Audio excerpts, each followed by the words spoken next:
In today's show, everything you say in that coffee shop is everybody's going to hear. And I want to go somewhere else. So I get that what you're talking about. So I had this whole idea.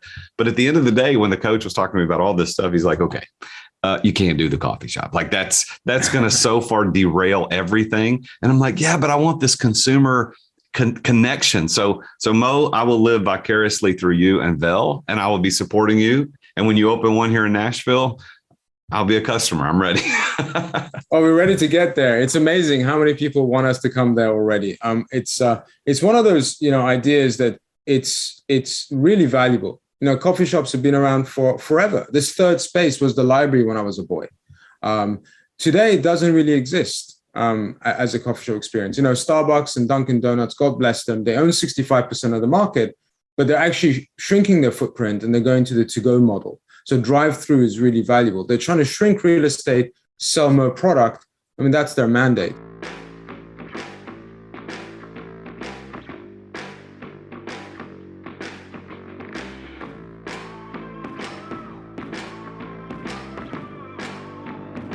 In today's ultra-competitive business world, being a successful entrepreneur or business owner can be very challenging.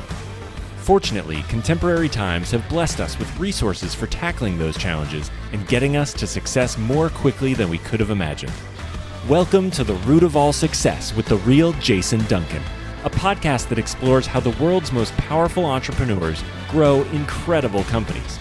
This podcast looks at the 5 keys to unlocking success as an entrepreneur. A successful educator turned entrepreneur, Jason's mission is to use his gifts of teaching and leadership to help others get the results they want out of life. Join Jason every week and learn the keys to grow a truly successful business. Welcome back to the show. I'm the real Jason Duncan, and man, I have got a really great conversation on tap for you today. This guy, Mo Hamzian, we met through his broker who got him onto my show and didn't realize, obviously didn't know him, but didn't realize how much we had in common. But you're going to have a cool story today from a guy who was born in Iran, immigrated into the UK as a kid, lived there most of his adult life, and then recently, over the last 5 years, moved here to the United States. And his entrepreneurial journey is one to behold. It's some pretty cool stuff. And what he's working on now, the concept Vel, which he's the CEO of a company called Vel, VEL, is going to revolutionize the coffee shop that we experience on a daily basis. And we're going to talk a little deeply about that. But let me give you a little bit of background on Mo. He's a co-founder and CEO of the company Vel, as we talked about, but that's not the only thing he's done. He had a very successful real estate career. And before that, he was in the publishing business. All of these things led him to be where he is today. He's a serial entrepreneur. He has a very dynamic background. He's a London Business School Sloan Fellow. He's an established leader with 20 years experience in nearly all things business, and he excels at growing businesses and creating value. And he has successfully exited projects with a total value of over $150 million. And so by you tuning in today, whether you're on a podcast player or you're watching this on YouTube or C-Suite TV, I want to thank you for being here, because it's you being here that gets me awesome guests like Mo. So if you haven't subscribed, if you haven't left a 5-star review, make sure you do that. Now, let me introduce you, and you help me welcome Mo Hamzian. Mo, thanks for being on the show today, man. I'm really excited about our conversation. Thanks for being here. Yeah, Duncan, good to meet you. I'm so happy to be here. I watch your show, listen to your show. I'm a fan. Well, that means a lot. That really does mean a lot, because, we were talking pre-show. You and I got connected through an agent, I think your agent, to reach out to me and get me on the show. So it's always flattering to have super successful people like you reach out to me and say, hey, I want to be on your show. Because I look at myself as I'm just this little nobody in Nashville, Tennessee, doing this show. And to have people like you come on the show is really an honor. And so I'm really looking forward to meeting you here today, because we really don't know each other. I've got I've got your intro and your bio, and that's about it, man. So I'm excited to get to know you. So you're coming to us from somewhere in Northeast Florida today. So how's the weather in Florida? It's nice in Nashville right now, but it's supposed to snow a couple inches this weekend. It's in the middle of March. This is crazy. We don't ever get snow like that. But how's it going down in Florida? Well, it's raining. And as you can probably tell, and your audience will probably tell in a few minutes, I'm English. And because it's raining here, I'm slightly homesick. It rains all the time in England. And believe it or not, I've been here for 4 or 5 years, and we'll talk about it, but I still think in Celsius. So whatever I try to tell people what temperature it is. I know what Fahrenheit means, and obviously, but I feel temperature on my skin in Celsius. So for Florida, it's pleasant. It's not too hot. It's raining. Well, I wish I knew Celsius. All I know about Celsius is that 0 is freezing, and that makes sense. We're in Fahrenheit, 32 is freezing, and that doesn't make sense. So I don't understand why we Americans have stayed on that scale when the rest of the world seems to have gone the other direction. But here we are. So how long? You said you've been here in the States for 5 years. Is that right? I did. I moved in 2016, and Europe and UK was going through a major transition back then. Brexit was happening, and Brexit was this idea that Europe and UK wanted different sovereignty, and they wanted to kind of separate. And we had a bit of a vote that said, do you want to stay in Europe? Do you want to leave Europe on a referendum basis? So the people got to say which way they wanted to go. And we voted out. And very quickly, I realized there's an enormous headwind coming to the UK. And my family and I decided, let's look at other markets to go and look at for the next 10 years or so.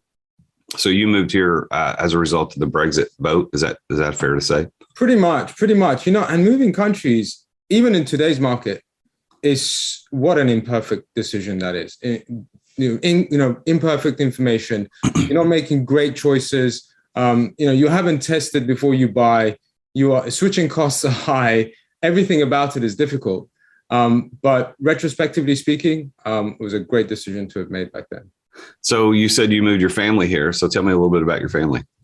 So married with a kid, small family. The family nucleus is again, and we'll talk about this, I'm sure, now over a drink at some point. In Europe, it's slightly different. Europe is a very dense market. So people have 1.5 children, maybe one. A lot of my friends actually don't have any kids. So a family of 3 is perfectly normal. Where I've come to the US, it's such a pleasure because my co-founder, he's a family of 5. He's got 3 kids. So in US terms, relatively speaking, my family is small, but in UK terms, it's standard deviation. Well, we got a lot more room to move around here than they do in the UK, huh? Exactly right. And it's not just to interrupt you. It's not just the population of the US that makes it so magnificent as a single market. It's got 6-7 times the population of the UK, but it's also that attitude. It's that mentality of anything is possible, and that's some of the keys to success. And I'm sure we'll talk about that. Yeah, we. So, what does your wife and kid? What do you guys think? What do they think about the living here? Man, what's not to love? Right now, we live by the beach. My wife is South African, and South Africans are quite adventurous. She lived by the beach. She grew up by the beach. And both of us grew up in the countryside. So we weren't really, living in a city and used to it. Although we lived in London, loved it. And my kid loves it here. What's not to like? The weather is great. America is a large single market, lots of entertainment, really good standard of living. Did you go straight to Florida when you moved here, or did you go somewhere else first? No, I did. I went straight to Florida. And you may ask why. We had a place here, and we came for holiday and came back, and holiday and came back. And every time I came to the US, I came with a smile. Every time I went back on the plane, we were miserable. We were moping around, wondering why are we going back? And in the end, when we decided, UK is not right at the moment for us, it was a natural progression to say, well, we have a place in Florida. Let's go and try it there. Yeah, well, you're in a good spot there. That's that section where you're at. Amelia Island's a very, very beautiful area. There's a spot down there called Ormond by the beach, Ormond by the sea, I think. I don't know if you know where that is. It's south of where you are, I think. My wife and I discovered it quite by accident over, we were between Thanksgiving and Christmas. We did a 2-week trip down to Key West in our RV. And on the way back, my wife was like, let's find somewhere on the way back on the East Coast of Florida to camp on the beach. And we found that by accident as we were driving. She was on the laptop kind of figuring out where to go, and we found it. And so that was the first time we'd ever spent any time in that northeast section of Florida on the coast, and we loved it. We absolutely loved it. So welcome to the US. We're glad you're here. I've got another colleague of mine who a similar story to yours. He's from the UK, and he lives now in the Hilton Head, South Carolina area, which again, not terribly far from where you are, but just north of where you are. And he came, they were doing holiday back and forth with the family and decided, we just want to live here. And they've been here much longer than you. I think they've been here 20, 25 years. They've been here a long time, but welcome to the US. So now let's get into your story of a business. So when, a lot of entrepreneurs that I talk to, they have these really, these stories about as a kid, they were doing things that led them into entrepreneurship, or some will say, well, I didn't really think about it until college. Others, it wasn't until they're an adult. That was my story. I didn't become an entrepreneur until I was in my 30s. But so what's your origin story as an entrepreneur? Yeah, I was born in Iran, and for the first 10 years of my life, I was there. And in the 1970s, the country was war and revolution. So for 10 years of my life, life was very, very turbulent and transient and enormously insecure. You can imagine living in that kind of environment, highly stressful. And in the end, we managed to leave and we came to the UK, and we adopted the UK as a home in the mid-80s. And then soon after that, I went to boarding school. Within 2 years, I went to boarding school. And within a year of going to boarding school, and I'm coming to this idea of entrepreneurship, I realized one thing fast and rapidly, that ultimately you put your head on the pillow at night alone, and therefore you need to live with those decisions, whether they're good or bad, and your aspirations are yours. So once I realized that, it became enormously empowering. And I realized in boarding school, when you're on your own and you're foreign and you're immigrant, particularly in the 1980s and early 90s, there's a lot of prejudice, far more so then than today, which meant you have to solve a lot of problems. Some of them are micro problems, some of them are larger problems. So you become very good at solution. Then once you realize that, you realize you're on your own, you have a lot of power, you can problem solve, then, and doing that can create value and you can make money out of it. And those were the seeds from the age of like 10 to 16 that drove me to realize, actually, this could be a really fun path. So problem solving came natural to you, and you saw that as a way to enter entrepreneurship. How big of a difference do you think it is being a problem solver versus a problem finder? Well, I mean, you could say that, that line from The Matrix, you could say if you solve problems, problems find you, and therefore you have to deliver solutions. Or if you are good at solving problems, and there are lots of problems around the world. Some of them are itches and scratches, or some of them are major pain points, whether it's in social dynamics or geopolitics or commerce. And that's why value is created, because you can solve those problems. So I say inherent in me is to see problems, but in a very optimistic way. I'm impatient, but I'm optimistic.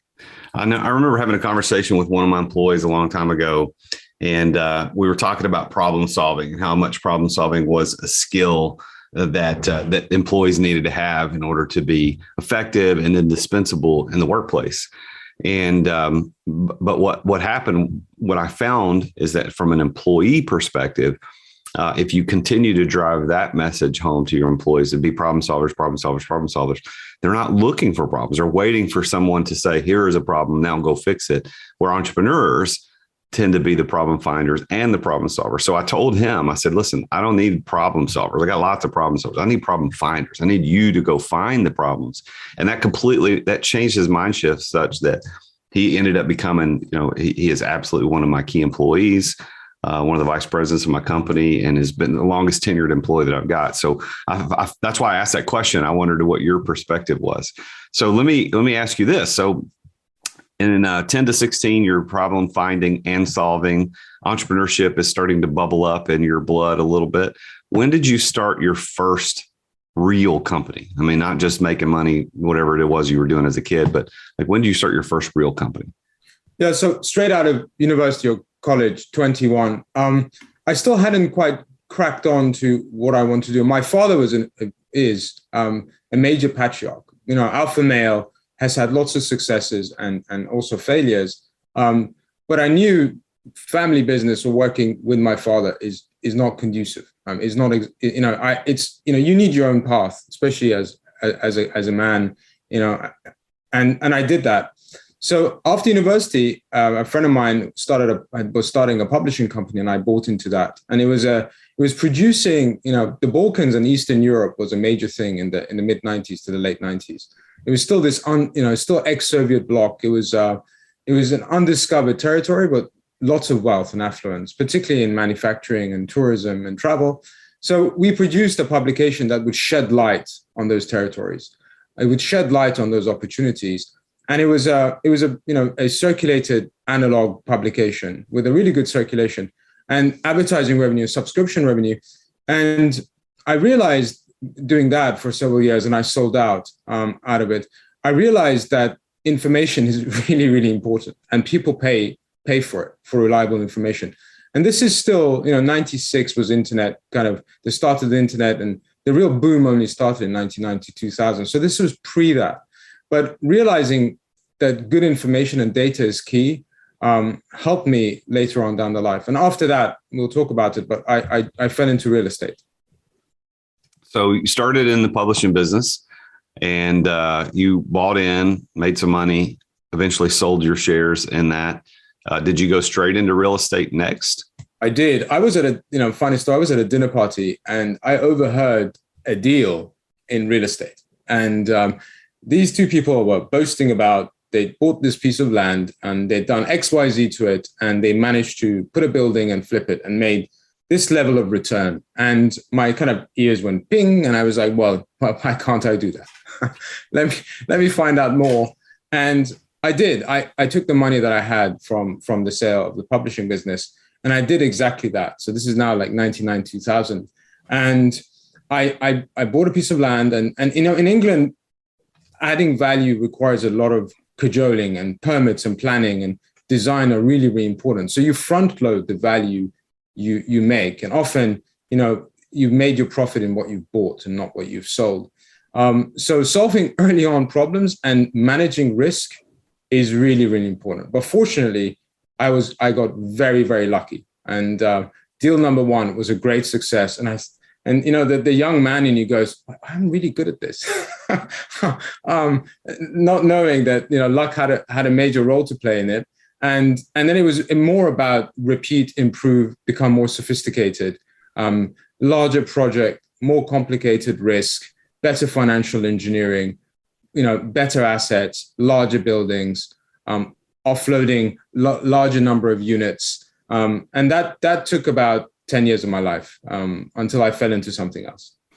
All right. Well, let's break that down, because I really feel like that there's a key in that. One of the things that listeners to the show know that I talk about these 5 keys of success, and being at the right place at the right time is one of those keys. And you just gave that story from your own story. Is you're at this dinner party and you overhear these two people talking about this deal.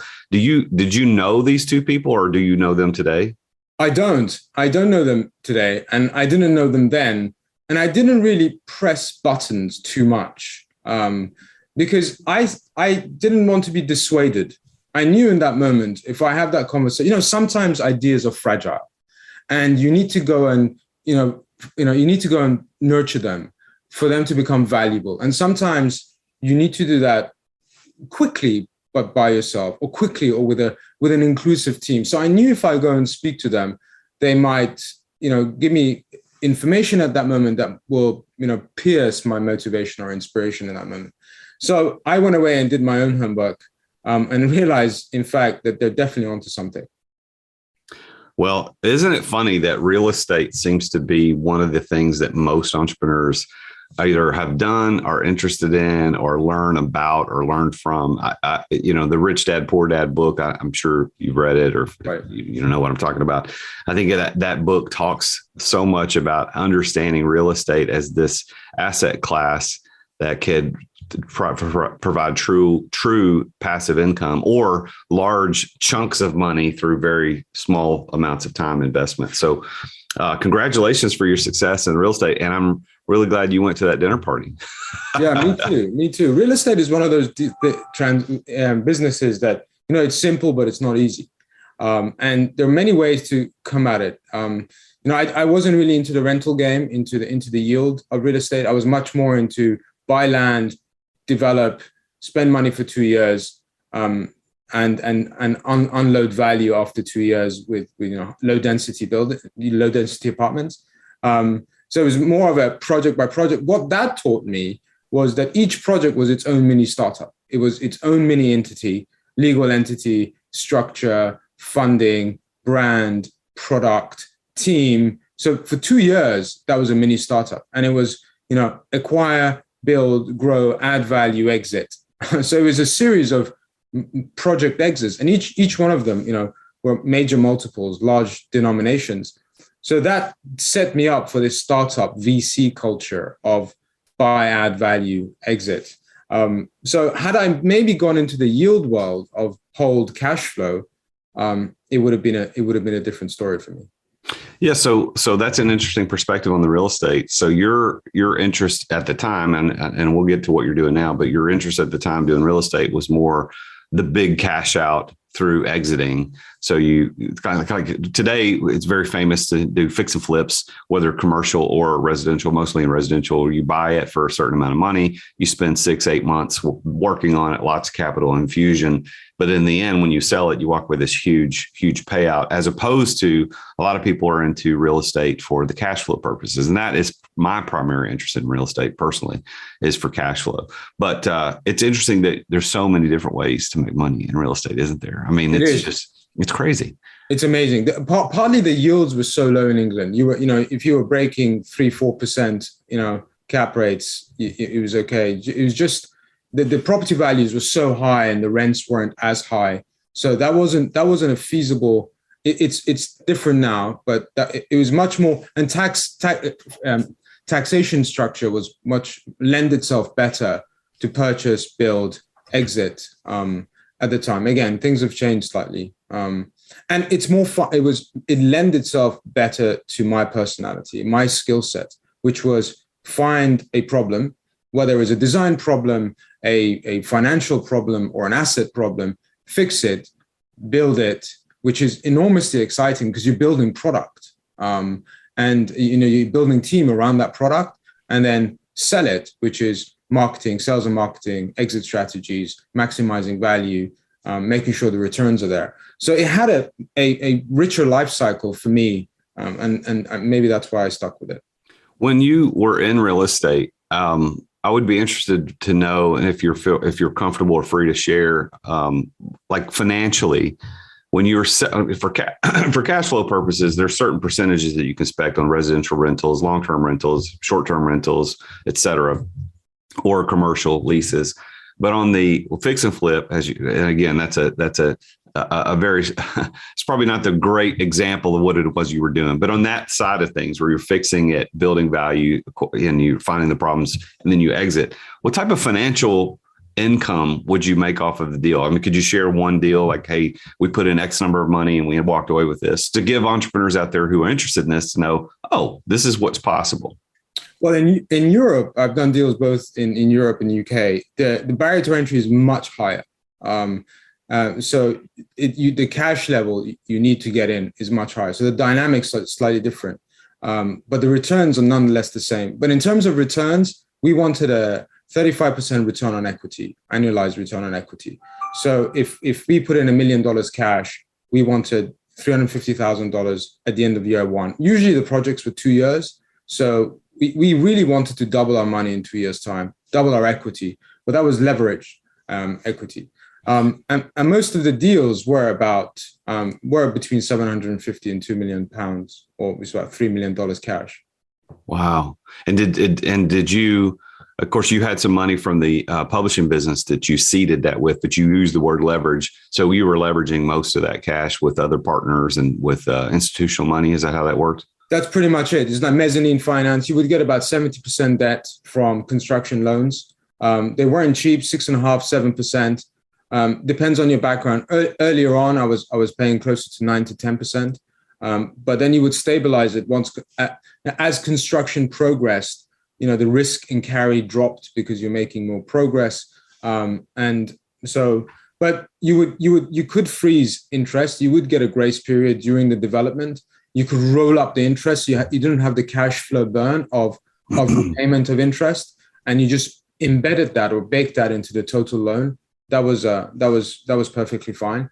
But you had a term. The hardest part was it's a 36 month term, and you'll finish in 24 months. You have 12 months to offload 40 units, 30 units.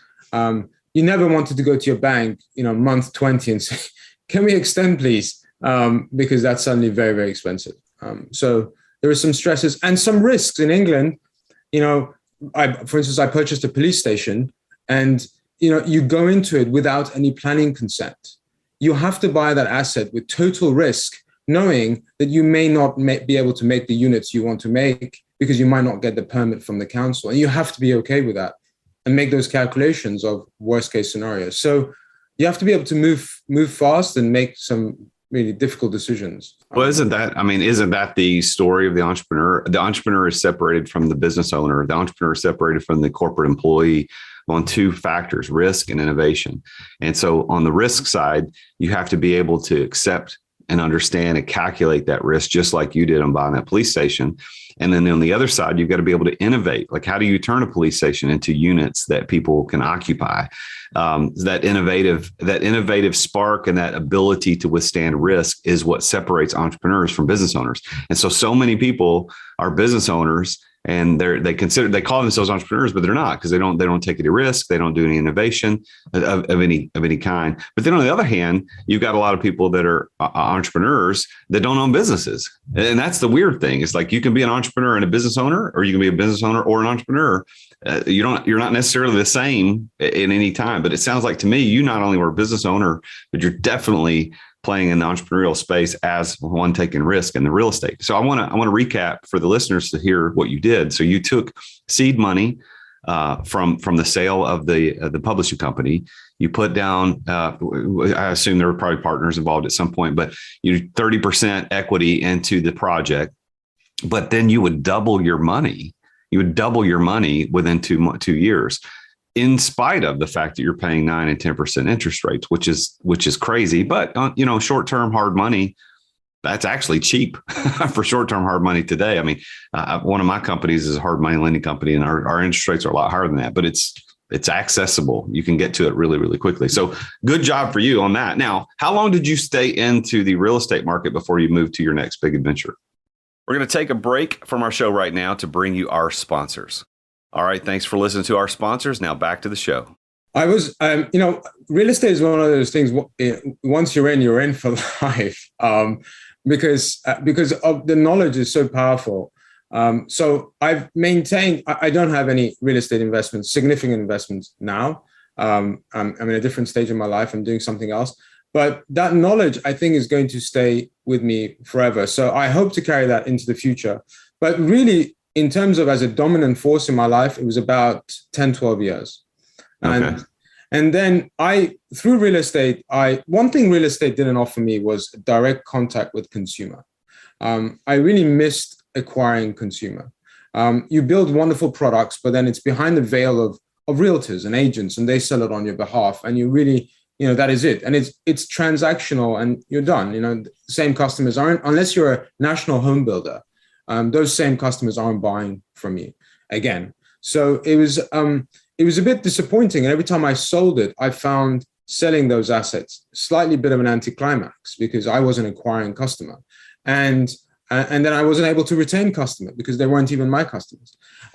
So I fell into a food and beverage deal in England. And then this is when I realized this is what's been missing in my commercial life, is this idea of lower check values, being able to involve a real kind of full dynamic of business, which is marketing, acquisition, sales, growth strategy. And again, when I was in real estate, it was much more opportunistic. So you would buy a deal, exit, jump into another deal. Towards the end, you buy another deal. Maybe you're running two at the same time, but there was no real investment theme to it, at least for me. And maybe had I had an investment team, I would have been much more successful, and I would still have been doing it. We'll never know. But the food and beverage side of things really offered that to me. Mo, I think it's really interesting that you mentioned the consumer contact, because you and I evidently are much more alike than we probably would have known otherwise, because the businesses that I've run in the past, the businesses that I've owned, were B2C, or excuse me, B2B. And they, it was very, as you said, transactional. We do these huge multi-million-dollar projects and then we're done. We walk away. And while I do get interaction with some of the, the CEO folks or CFO folks during the project, it's not the same as selling a cup of coffee to somebody at a coffee shop. You know what I mean? So, or food and beverage, like you're talking about. So I think I have the same thing, which is why for me, my next big adventure is I'm hoping to buy motorcycle dealerships. I'm actually under LOI right now with that because, is it going to be hard work? Yeah. Is it going to be tough? I'm going to have to get back in the trenches. Sure. But I'm really desire a business where I have consumer contact, and I haven't had that in the past as an entrepreneur. So I'm really interested to know what you think more about that. Is that what Vel is doing? Tell me about how you scratch that itch of wanting to have the consumer contact, and then how that plays into your company, Vel. Oh man, Vel offers everything there is to give. I wake up, I kid you not when I say, I know it sounds a bit grandiose, but I wake up 4:30 in the morning, so sharp, ready to go. And it's quite incredible, this chapter of my life, that I've been doing this for such a long time, that I have this kind of new vigor for something so dynamic in my life. So Vel is exactly that. I think it touches on all things that I've been looking for personally as an operator. Put aside how incredible the value proposition is, what we're building and what we're doing and our mission behind it. But personally, it's enormously satisfying. So if you and I met, and I tongue in cheek, but if you and I met, Duncan, in a short elevator ride, and you said, Mo, I haven't seen you for a while. What are you doing in your life these days? I would say, Duncan, we're trying to bring to market the love child of Starbucks and WeWork. We think coffee shops are great. They sell great coffee, great pastry. But if you want to work out of a coffee shop, you're pretty much stuck. So we wanted to ask what the new version of a coffee shop would look like, today's market version of a coffee shop would look like. What would happen if GoPro made a coffee shop or Google made a coffee shop? So we went away and for the last 15, 16 months from ground up, started building that product, building that brand. And lots of really interesting people are behind us at the moment. That is really cool. So that's Vel. That's what you guys are doing, is trying to figure out how to marry the WeWork, this co-working concept, with a really good coffee experience, third place experience. I think that's what Starbucks is referred to a lot of people as a third place. You got your home, you got work, but then there's this third place. So tell me a little bit more about what you guys are doing to make that a unique opportunity and experience for your customers. So we started with exactly that. We started with experience and we started with brand. We said we needed a good brand promise. We needed an identity that is going to drive product pricing, where we go, where we don't go. So we spent about a year building brand and building space and space blueprint. One thing we've become very, very good at, anyone can make a microchip the size of a suitcase, in the olden days, but today, can you make a microchip that will fit in a phone? And that's been our real kind of mantra, is anyone can make 5,000, 6,000 square feet, singing and all dancing, bells and whistles, but can you do that at 500 square feet? Can you make sufficient revenue out of 500 square feet, offer the seating variety, offer the technology, the acoustic value for people to be able to come in micro environments and do really good quality work? So for us, it was like a ground up experience building of saying, what does acoustics mean? What does privacy mean? What does air quality mean? What does hygiene and lighting? What happens if you're left-handed versus when you're right-handed? What do these things mean in a coffee shop setting? Because coffee shops are really precious. There are these kind of transactional moments where you can go in anywhere, that anyone can go into a coffee shop, and for $10, $15 an hour, you can have a really good experience. So we wanted to recreate that. Well, it's funny that you mentioned that where you're talking about coffee and you're doing a coffee shop, because if you go back 2 years, when I exited ELS, which is a company I started back in 2010, one of the things when I started working with my business coach about what's the next big adventure, because at the time that was the only company I'd owned.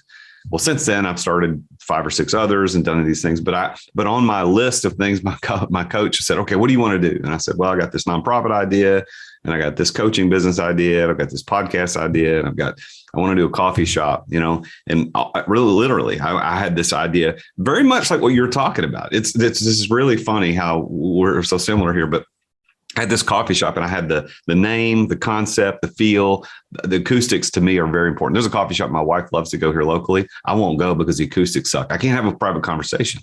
Everything you say in that coffee shop, is everybody's going to hear, and I want to go somewhere else. So I get that what you're talking about. So I had this whole idea, but at the end of the day, when the coach was talking to me about all this stuff, he's like, okay, you can't do the coffee shop. Like that's going to so far derail everything. And I'm like, yeah, but I want this consumer connection. So Mo, I will live vicariously through you and Vel, and I will be supporting you. And when you open one here in Nashville, I'll be a customer. I'm ready.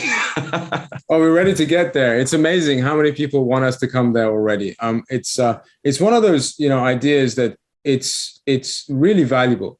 Coffee shops have been around for forever. This third space was the library when I was a boy. Today, it doesn't really exist as a coffee shop experience. Starbucks and Duncan Donuts, God bless them, they own 65% of the market, but they're actually shrinking their footprint and they're going to the to-go model. So drive-through is really valuable. They're trying to shrink real estate, sell more product. I mean, that's their mandate. And co-working as a category is a membership experience. It's a commute. It's a warehouse experience. You've got to. There are a lot of frictions to go to a co-working experience. It's not necessarily near you. And what do you do if you want a place to work for 6 hours a week? Do you pay $300 a month for 6 hours a week? No, you don't. Therefore, you go to a coffee shop. So we're trying to complement. We're not substituting anywhere. We're complementing your home office, complementing the fact that you don't have an office or you don't want to commute. If you want 6 to 8 hours a week of power use from a coffee shop, then you'll come to us. So what is the stage of development of Vel right now? Is that a reality in a certain location or locations already? Yeah, so, like good startups, we've had 2 funding rounds. We are actually in round 2. I'm happy to report we are oversubscribed, which is a terrific feeling. We've got a great advisory board. We were 1, became 2. We're now a really nice team with 65 investors. And we are about 2 months from launching shop number 1 in Savannah, Georgia. We are trying to button down location number 2 in Charlotte. And then if we get Charlotte, then location 3 and 4 will probably be Charleston and Jacksonville, and we'll grow from there. That's great. Exciting times ahead. That is great. Well, I was going to say, listen, if you need investors, talk to me, but it looks like you got that handled. So good for you, man. Well, when did you start Vel? I know conceptually it's probably been bubbling up in the back of your mind for a really long time, but when did it officially kind of launch and you started seeking investors? We didn't start the fundraise till last year, but it started in summer 2020. I sort of, the idea found me, the problem found me. I tried solving it. I realized within weeks of the campaign, solopreneurs are statistically far less successful. They're more risky as a business if you're doing something by yourself. So I knew Jack, my co-founder and COO. He lives on the island with me, a really amazing guy, very, very smart. I said, and he was in finance and wealth management. I said, Jack, the story goes, I said, Jack, why don't you stop selling money and come and sell some coffee with me instead? And, within minutes, not really, but within weeks, he said yes, which was terrific. I thought he was having a midlife crisis when he said yes. And he said, yeah. So we spent about 4 months, honestly, in the middle of the pandemic, driving down we did about 7,000 miles. I'm driving up and down the country, field testing, coffee shops, co-working. And even in the thick of pandemic, every coffee shop we walked to, there were about 16, 17 laptops working. So it was eye-opening. So we then started building this value proposition. And then we started fundraising in January 2021. We had our first round closed in February and then continued then and opened up another round about 3 months ago. Do you remember when Starbucks charged for Wi-Fi access? Do you remember that? I do remember that. Isn't that crazy? I mean, every once in a while, I remember going into Starbucks and saying, wow, yeah, they charge for the access. I'm not doing it. And when they finally released it to public Wi-Fi, I was like, this is why we come here anyway. And I know their bottom line had to increase, significantly. Well, so is your model with Vel, is it going to be a corporate model where you're going to own stores, or are you going to franchise this, or have you thought about that? That's such a good question. I think it's too early for us to answer, although some decisions will alienate one direction over another. I think so. We want to, in the short term, in the next 5 to 7 years, own IP, have real control over the brand and the value proposition. Once we get to 10 or 20 of these, and I think that will happen in the next couple of years, we can make some new decisions, but in the short term, we really want to hold IP and be able to innovate. Why?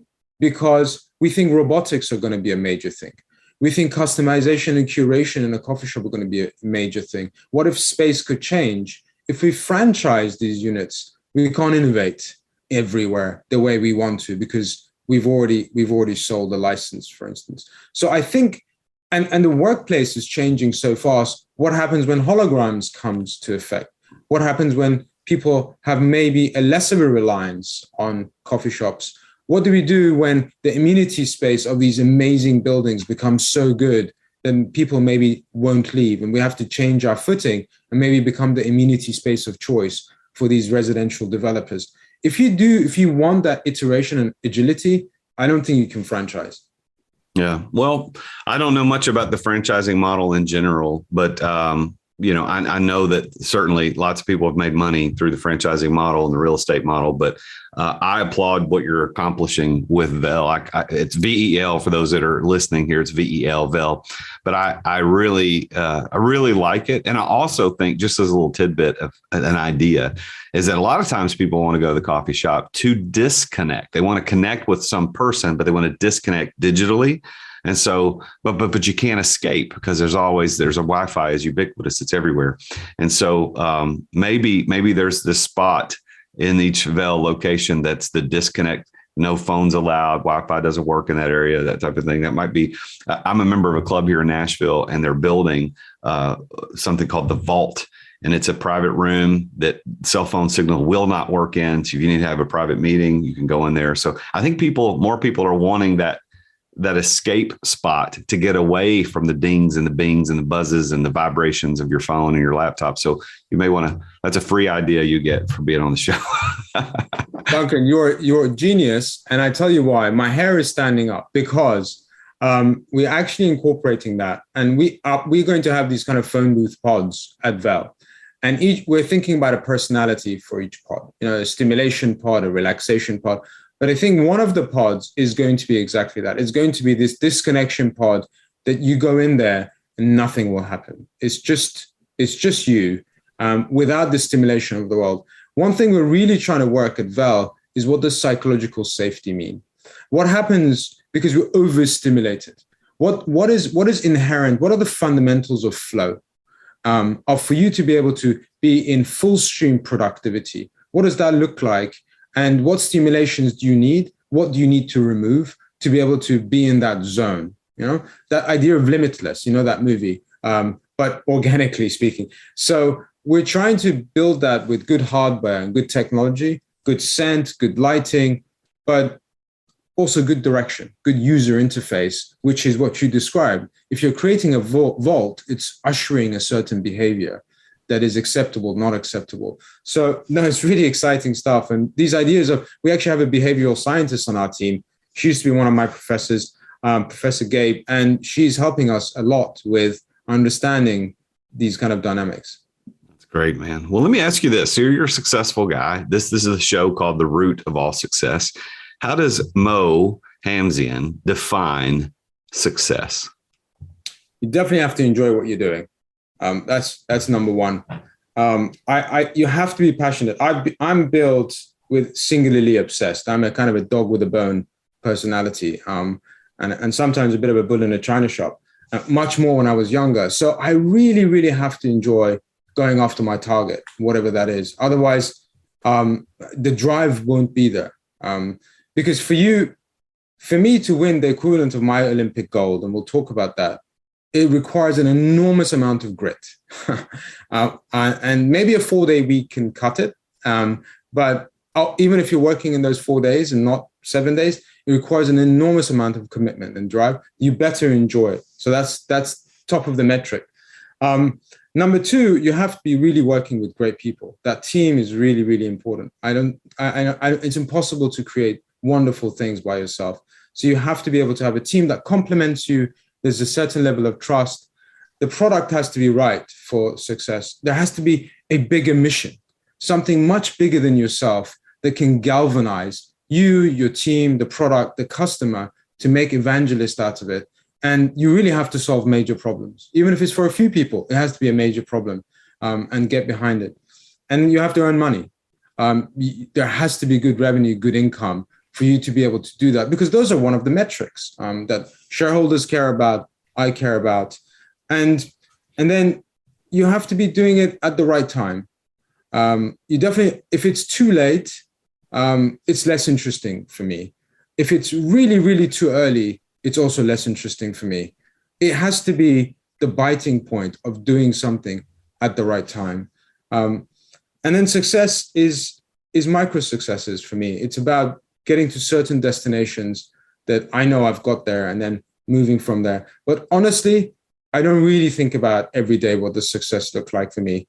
I'm too busy doing at the moment. Ask me in a few years whether I'm successful. I'll tell you then. Well, that was what I was going to ask you next. I mean, with that as a definition, what you just said, do you consider yourself to be successful? Absolutely. Absolutely. I'm in a startup. I would always like to earn more money.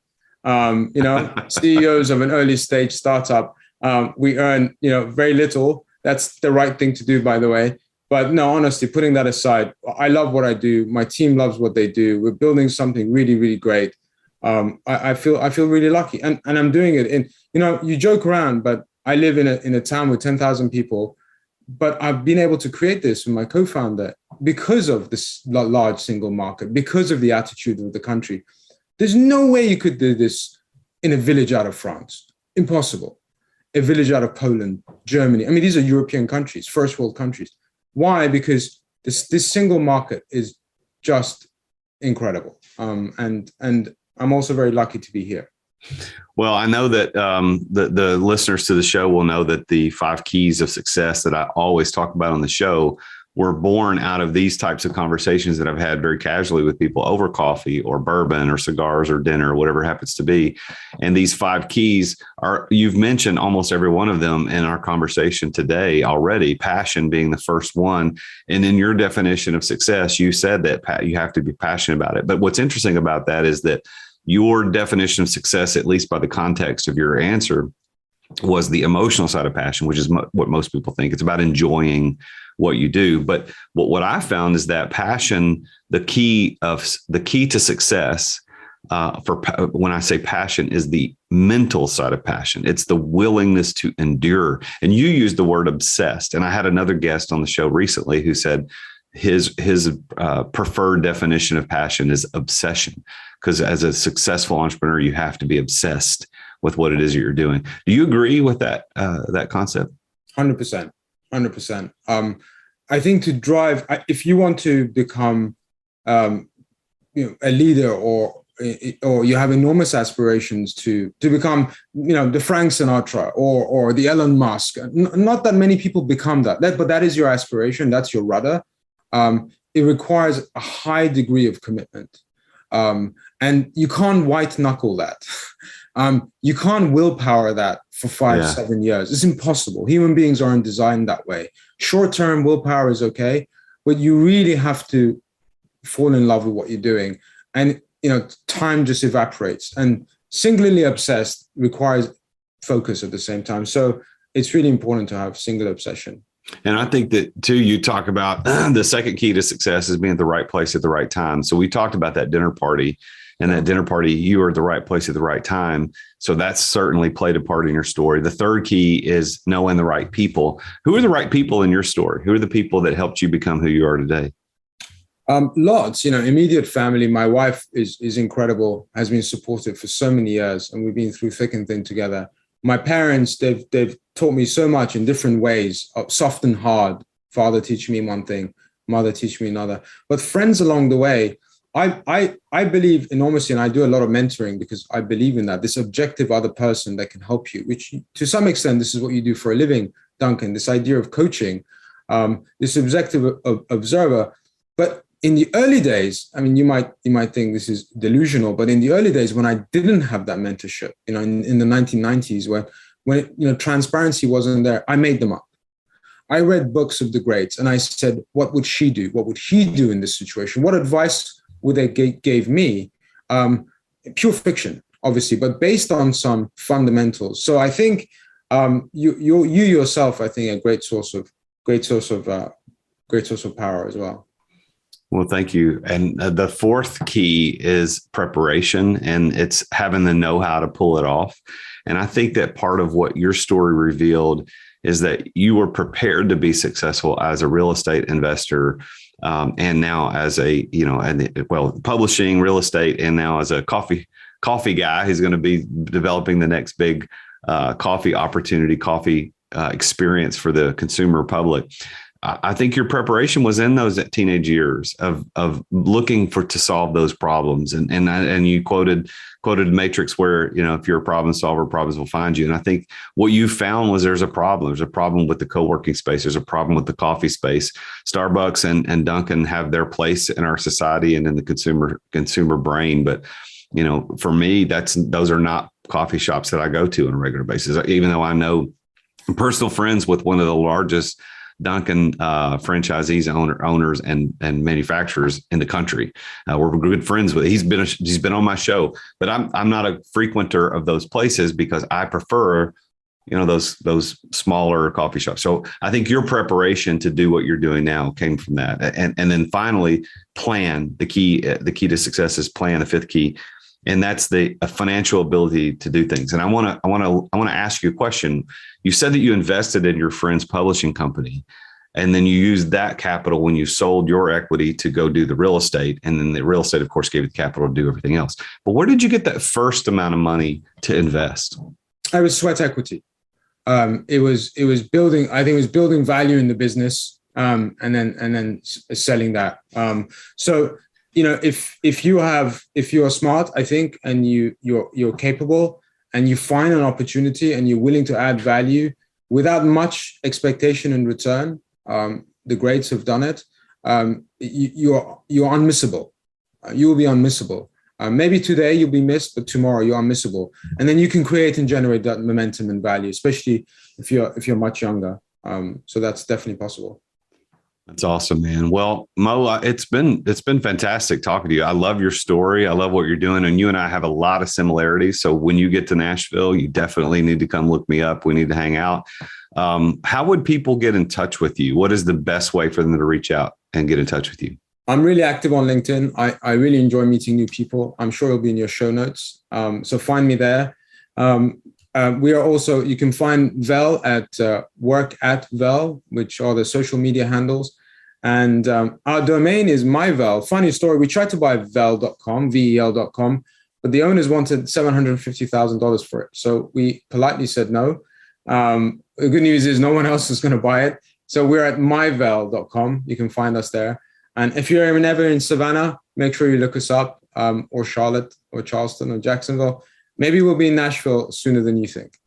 That's great. Well, Mo, I'm going to give you the opportunity to give a piece of advice on your way out of the show today. So if you're thinking about the people who are listening to this show, there's a lot of different entrepreneurs. There's early stage entrepreneurs and there's very successful entrepreneurs and everybody in between. What would your advice be to that first group, these earlier stage people? What's your advice, just general advice for them as entrepreneurs?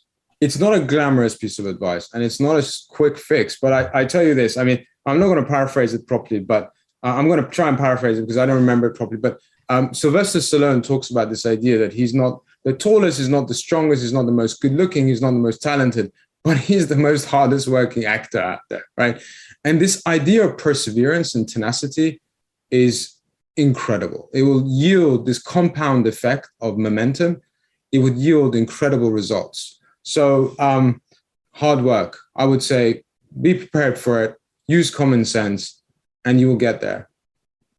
That's great. Great advice, Mo. Well, thank you for being on the show today very much. It's such a pleasure to meet you and to hear your story. And just again, thanks for being here today, man. I enjoyed it, Duncan. Thanks so much. Well, there you have it. Another very successful entrepreneur sharing his story of how he became successful. And I think that if you're paying attention to what he talked about, you'll see that his definition of success revolved a lot around this idea of passion, the emotional side of passion, really enjoying what you want to do and what you're doing on a daily basis. And then he, of course, also talked about this need to be obsessive. And I liked what he said when he talked about the fact that willpower will only carry you so far. It's obsession that will carry you the rest of the way. And I think that is a key that you as an entrepreneur need to understand and embrace. And that really is where we're at with the mental side of passion. That's why I talk about on the show that the word passion means willing to suffer, willing to endure. That's what it actually, the Latin root word of passion means. So if you're going to be successful, if you want to be successful, and you don't have that level of passion, that willingness to suffer or endure, that obsession that's just beyond this pure enjoyment of what you're doing, then you're probably not going to be successful. The likelihood is not very, very high. Well, what I do every day as a business coach is I help people just like you get to that place of success. As a matter of fact, my mission, my personal mission in life is to use my gifts of teaching and leadership to help people like you get the results that you want. So if you're looking for a business coach, you're looking for the opportunity to learn, how do I work less? How do I make more? What strategies do I need to put into place as an entrepreneur so I can get my business up and running, automated in such a way that I can go into that next big risk, that next big adventure, that next big innovation? Well, I want to invite you to look me up. Go to therealjasonduncan.com/exit. Go to therealjasonduncan.com/exit and check that out. I've got this business accelerator. It's an 8 hours of live group coaching that I do with people just like you. 8 hours of live coaching with me where I teach you the 4 strategies of how you can work less and make more. I talk about how you can embrace delegation. I'll teach you exactly a plan to delegate appropriately so that you can get technology and other people to do things that you're doing now, freeing up over 50% of your time. I will also teach you how to eliminate stress. There's this law called the law of open cycles that I'll show you how you can leverage that law in your personal life, your family life, and in your business life to eliminate stress so that you can see more clearly what should be worked on versus what you're just chasing around all the time as an entrepreneur. And then I'll teach you how to establish systems and processes, because those are the things that are going to stand when you walk away from the daily operations, or at least you pull back a little bit. And I'll show you specifically my 20-point matrix, which will give you the opportunity to identify your ideal client within 5 minutes, sometimes 5 seconds. It's a very good tool that all of my clients use to identify their right opportunities and stop wasting time on people that are just kicking your tires and are terrible customers. And then the 4th strategy I'll teach you is how to invest in people.